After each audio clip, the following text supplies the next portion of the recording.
I want to tell you a story about a house and the darkness that waited within its walls. A story about a family who thought they found their dream home, and the two people who would save them from the nightmare that lived there. In 1971, Roger and Carolyn Perron were looking for a fresh start. With their 5 daughters, they moved into an old farmhouse in Harrisville, Rhode Island. The house was beautiful, with tall windows that caught the sunlight just right, and rooms that seemed to welcome them with open arms. At first, everything felt perfect. The children explored every corner of their new home. Their laughter echoed through the hallways.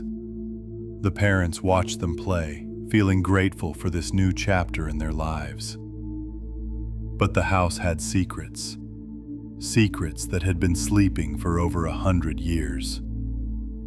The first strange thing happened on their 3rd night.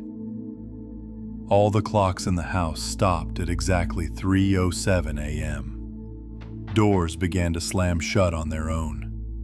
The family dog, who had followed them everywhere, refused to step inside the house.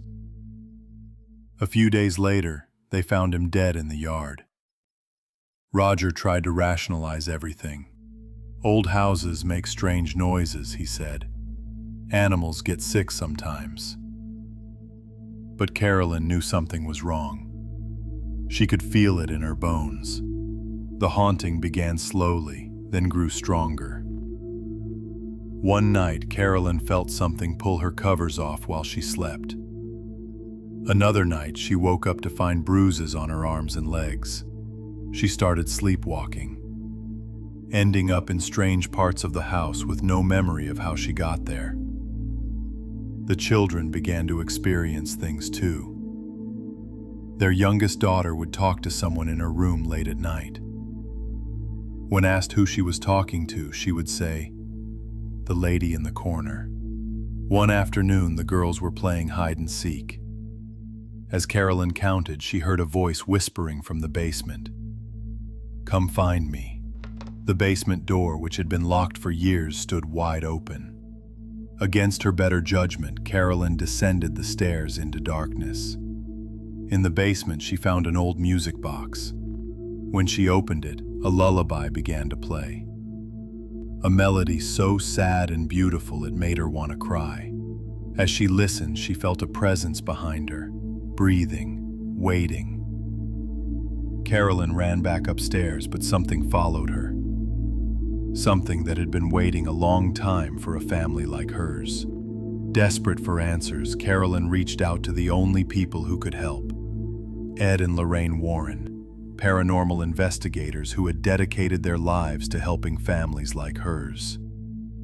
Ed was a demonologist, a man of faith and science. Lorraine was a clairvoyant, gifted with the ability to see what others could not. Together, they had faced darkness that would break most people. When the Warrens arrived at the farmhouse, Lorraine felt it immediately. The house was saturated with evil, a presence so strong it made her stomach turn. "Ed," she said, taking his hand, "there's something here.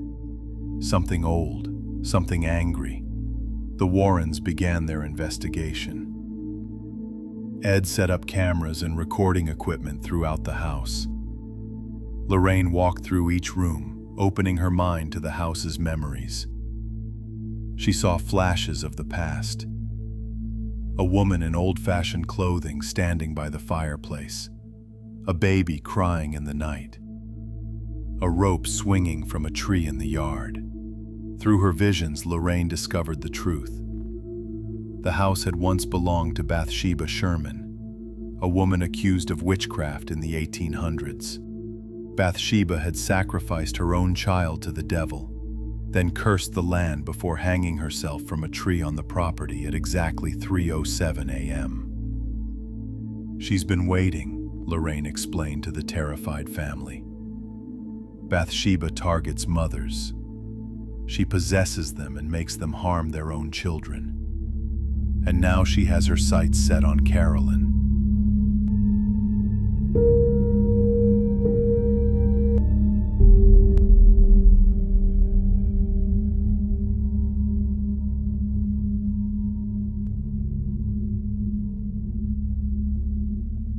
One night, Christine, one of the daughters, was pulled from her bed by an unseen force.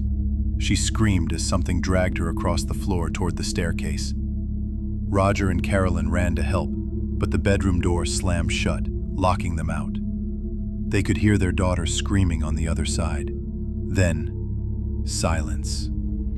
When the door finally opened, Christine was sitting up in bed, crying but unharmed. "She was trying to take me to the basement," the girl whispered. "The lady wanted me to stay with her forever. Ed knew they were running out of time. We need to get authorization from the church for an exorcism," he told Lorraine. "But that could take weeks," she replied. "Carolyn won't last that long." That night, Carolyn's condition worsened. She locked herself in the cellar with her two youngest daughters.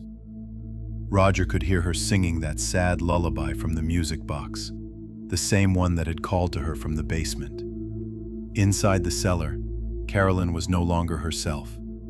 Her eyes had turned black. Her voice was not her own. "They're mine now," she said, holding a knife to her children's throats. Just as Bathsheba's child was hers. The Warrens rushed back to the house. Ed knew they couldn't wait for church approval. They had to perform the exorcism themselves, or Carolyn and her children would die. The exorcism began at exactly 3:07 a.m., the same hour Bathsheba had died over a century earlier. The house seemed to come alive around them. Lights flickered. Objects flew across rooms. The temperature dropped until their breath formed clouds in the air. "You cannot have her," Bathsheba screamed through Carolyn's mouth.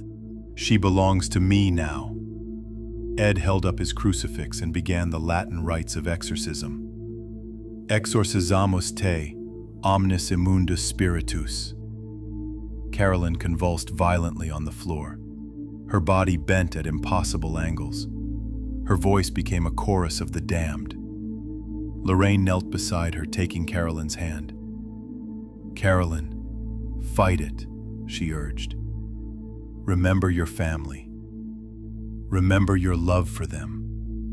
Lorraine reached into Carolyn's mind, showing her memories. The day she married Roger, the birth of each of her daughters, family picnics and birthday parties, Christmas mornings and summer vacations. "Remember who you are," Lorraine whispered. "You are a mother. You are love. You are light." For a moment, Carolyn's eyes cleared. "Help me," she whispered, her own voice returning.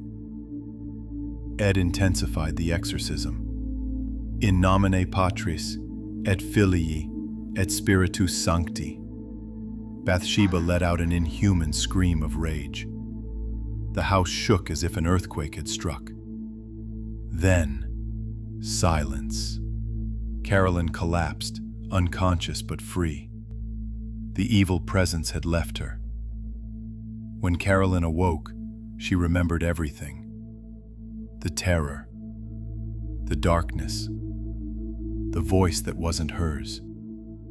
But she also remembered Lorraine's voice, guiding her back to the light. The family was safe, but forever changed. Before leaving, the Warrens collected the music box from the basement. It would join the other cursed objects in their artifact room, locked away where it could harm no one else. Back in their home, Ed placed the music box on a shelf among dozens of other haunted items. Each one a story, each one a battle against darkness. "Every time we help a family," Lorraine said, "we add another piece to this collection."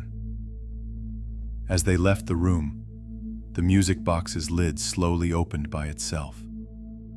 The sad lullaby began to play once more. The Warrens' work was never done. As long as there were houses with dark histories, as long as there were forces waiting in the shadows, they would be there, standing between the darkness and the light. And somewhere in Rhode Island, the old farmhouse stood empty once more, waiting, silent, but never truly alone. Because some houses remember everything, and some memories never really die. They just wait for the next family to call them home.